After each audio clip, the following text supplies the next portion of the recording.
ဘာတွေဖြစ်လာမလဲဆိုတာကြိုမသိနိုင်တဲ့ဇက်အိမ်နေနဲ့တူရမက်ဇလန်တွဲရဲ့အပိုင်းသက်လေးလာပါပြီဒီအပိုင်းမှာဆိုရင်တော့မိုးနောင်က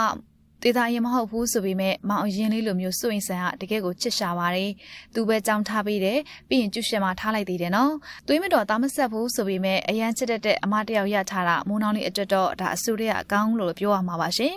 မိုးနောင်ကတော့ကြောင်းတက်နေရင်နဲ့တစ်ဖက်တစ်လန့်ကနေပြီးတော့အိမ်စရိတ်သူ့ရဲ့ကျူရှင်စရိတ်အိမ်ငါးကားတွေပေးနေအောင်လို့ဆိုပြီးတော့ကားလမ်းပေါ်ထွက်ပြီးတော့ပန်းနေရောင်းနေအောင်တွေ့ရပါတယ်အဲ့ဒီခါမှာစွန့်ဆန်အမြင်သွားပြီးတော့မိုးနောင်လေးကိုစူပါလေရောဒီအလုပ်တွေလုပ်နေတာမရှက်ဘူးလားစားပဲကြိုးစားဖို့အတင်းပြောဆိုစူပူကျိမ်းမောက်ပြီးတော့မိုးနောင်လေးကိုအိမ်ပြန်ခေါ်ခဲ့ပါတယ်ဒီဘက်မှာဆိုလို့ရှိရင်လည်းအိမ်ပေါ်မလေးနှင်းစီကရွာပြန်တော့မယ်တဲ့သူရွာပြန်မယ်ဆိုလို့ရှိရင်သုံးဖို့ဆိုပြီးတော့လေသူ့ရဲ့တထေးမကြီးဖြစ်တဲ့ယုဒနာတင်ကပတ်စံနေအထက်လိုက်ပေးနေပြီနော်နှင်းစီလေးကဖားလဲဖတ်တဲ့စကားလဲပြောတတ်တော့အဆက်ဆက်အရာအဆင်ပြေနေပြီပေါ့ရှင်တထေးမကြီးယုဒနာတင်ကလည်းသူမအတွက်နှင်းစီကိုသူတို့ရဲ့ရွာမှာအစွမ်းထက်တဲ့ဆရာမကြီးတရားကိုရှာခိုင်းနေသေးတာပါနင်းစီကလည်းဘတ်စကားနဲ့ရွာကိုပြန်ရောက်လာခဲ့ပါပြီ။ရွာအဝင်စိုက်ကားဂိတ်မှာပဲသူ့ရဲ့တငယ်ချင်းဖြစ်တဲ့တင်းသေးဘိုးနဲ့တွေ့ပါပြီရှင်။အဲ့ဒီခါမှာတင်းသေးဘိုးကနင်းစီလေးရဲ့အပြင်းစင်း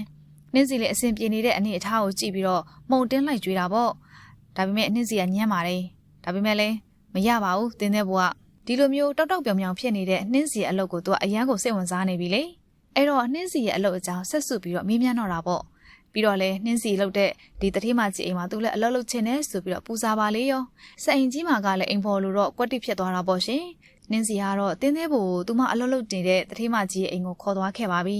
ကဲအဲ့ဒီနောက်ပိုင်းမှာတော့ဘာဆက်ဖြစ်မလဲတင်းသေးဖို့ကလည်းစအိမ်ကြီးကိုအိမ်ဖော်အဖြစ်နဲ့ရောက်ရှိခဲ့ပါပြီ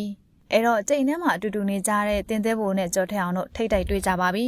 တင်းသေးဖို့ကြော်ထက်အောင်ကိုဝိုးဝါဒနဲ့တိနေတယ်လို့ခံစားနေရတယ်သူဘယ်မှာတွေ့ဘူးလဲဆိုပြီးစဉ်းစားပါလေရော